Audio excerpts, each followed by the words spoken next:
Hey everyone, Dr. Abram here. How are you?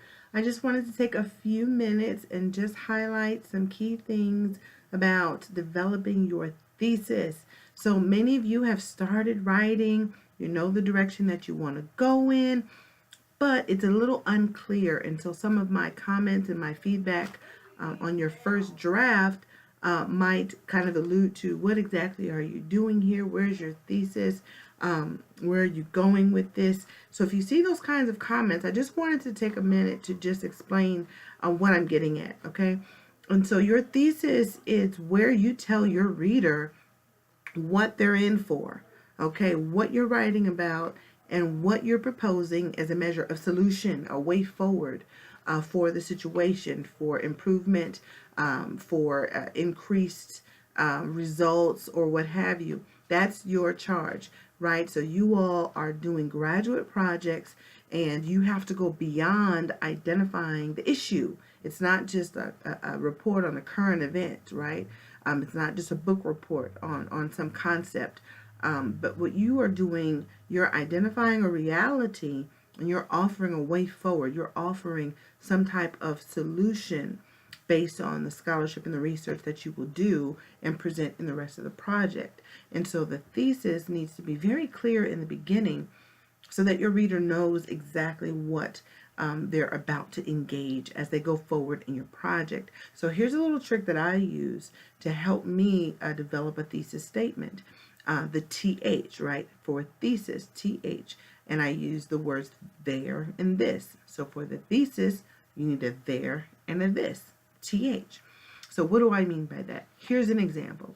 If I say there are heightened risk of severe damage due to weather because of a climate change and global warming, that new research and technologies being developed on weather control might be able to alleviate, period. So in that statement, I've told you we're dealing with climate change or global warming and the threat that that poses. And I'm also presenting that there is a technology, there is some type of way forward or something that I'm offering that might be able to help that situation or alleviate that threat or lessen those circumstances. So in that statement, I've told you what you're in for. You know what you're about to read in the rest of the project.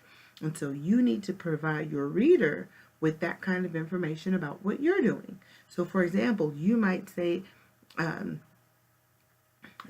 there is a there's a phenomenon of lowered church attendance nationwide that new models of retention and membership programs might be able to impact in a positive way, period. So I know that you're dealing with the issue of church attendance and in whatever way you're going to address that. It may be millennials, it might be, because of online options or, whatever.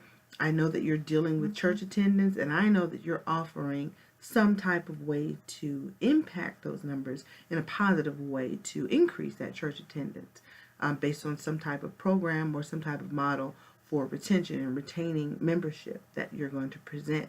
So you just want to be very clear with letting your reader know what you're talking about and where you're going with this. So that's all I'm saying. So ask a whole bunch of questions of yourself. What am I talking about? Who am I talking to? Who's my audience? What's my context? Is this a theory? Am I just dealing with theories here? Am I dealing with actual statistics that I want to impact here? Is it leadership? Is this just ministry in general? Is this whatever it is? You just want to know what you're talking about.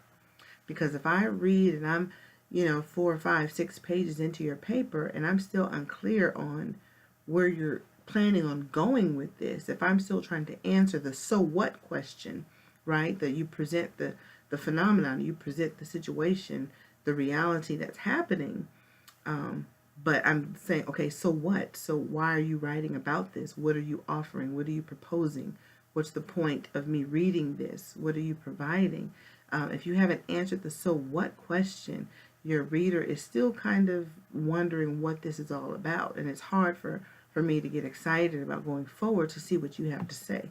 So in the very beginning, at the onset, your thesis statement should tell me what you're talking about and what direction you're going.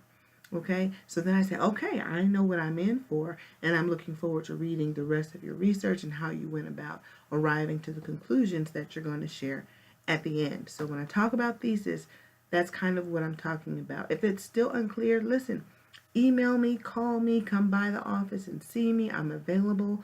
I want to help you, but I don't know what you need help with until I see your drafts. So if you don't want to wait, until your next draft submission to get feedback, just give me a call and just say, hey, do you have a moment? Can I email you something? Or I already emailed you something. Can you just look over that with me? I'm just a little unsure, and we'll go through it together. I'm here to help. Okay? So hopefully this little video was helpful. There's other videos that are available on your class. And so just watch them. And then if you still have questions, reach out. Okay? I will talk to you soon. Bye.